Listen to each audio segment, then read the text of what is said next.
自 SARS 到如今嘅 COVID， 佢哋同樣屬於傳染病，且能夠喺短時間內造成大量死亡。雖然癌症嘅致死率可能更高，但若果論奪去生命嘅速度，傳染病仍然係首位。回顧更加耐以前，喺抗生素尚未普及之時，傳染病造成嘅死亡數字更為驚人。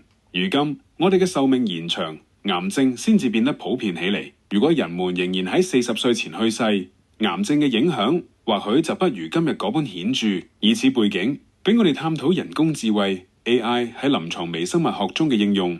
AI 係近年嘅熱門話題，值得深入思考。雖然近期工作繁忙，但係投入時間探索 AI 嘅應用至關重要。若果僅限於微生物學，視野未免太狹隘，因為 AI 喺整個醫學領域嘅影響力值得全面審視。過去數年間，高等教育界曾經激烈討論 AI 嘅使用問題，尤其是喺醫學教育方面，一啲機構曾經考慮禁止學生使用 AI， 擔憂其會影響學術誠信。然而，大多數學院最終選擇擁抱 AI， 並鼓勵學生學習點樣有效使用佢。呢個反映咗學術界嘅共識，與其抗拒，仲不如善用 AI 嘅力量。而家全球正經歷第5次工業革命 Industry 5.0， 人工智慧成為核心。呢個唔單止影響個人同行業，更攸關國家嘅競爭力。若果唔迎接呢波科技浪潮，便可能被淘汰。呢個亦都係中美競爭嘅關鍵領域。尤其喺 AI 發展同埋晶片製造方面，喺醫學領域尤其咁。尤其係微生物學同埋傳染病嘅研究， AI 已經能夠輔助診斷，甚至取代部分醫療判斷。雖然呢個引發咗醫生角色變化嘅討論，但係 AI 並唔會完全取代醫生。佢嘅存在促使專業人士更專注於分析與決策，而唔係僅僅記憶知識。回顧微生物學嘅發展，20年前，化驗室仍然以細菌培養為核心，化驗師以能夠識別細菌形態為傲。隨住分子技術如 PCR 同質譜分析技術嘅進步，微生物化驗室嘅模式已經發生徹底改變。一度有人擔心新技術會取代人力，甚至裁減化驗師。但係20年之後，微生物化驗室需求非但未減，反而增加，顯示技術同人力係可以相輔相成嘅。AI 嘅發展唔單止改變咗微生物學，亦都將會持續影響整個醫學界。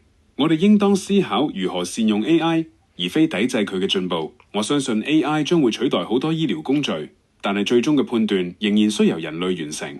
醫生嘅角色唔單止係分析數據，更要負責同病人溝通，學習解讀 AI 診斷結果，將係醫療未來嘅重要環節。AI 嘅應用範圍已經遍佈全球，尤其喺中國內地同美國等地快速發展。例如智能診斷系統，透過 AI 快速配對病人症狀，推薦適合嘅醫生，或係電子病歷分析病情，並提出治療方案。呢啲應用雖然唔屬於微生物科嘅範疇，但係仍然係 AI 深入影響嘅例證。喺微生物學中， AI 可追蹤抗生素嘅耐藥性問題，並改進治療策略。此外， AI 大模型已經被用嚟分析醫管局多年嘅病歷數據，以精確篩選需要進一步檢查嘅病人，減少醫療資源消耗。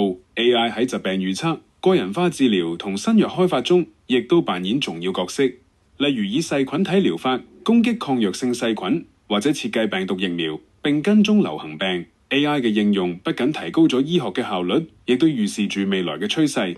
喺電子健康管理、流行病學研究同埋個人化醫療方面， AI 有望為人類帶嚟更高效、更貼心嘅診療體驗。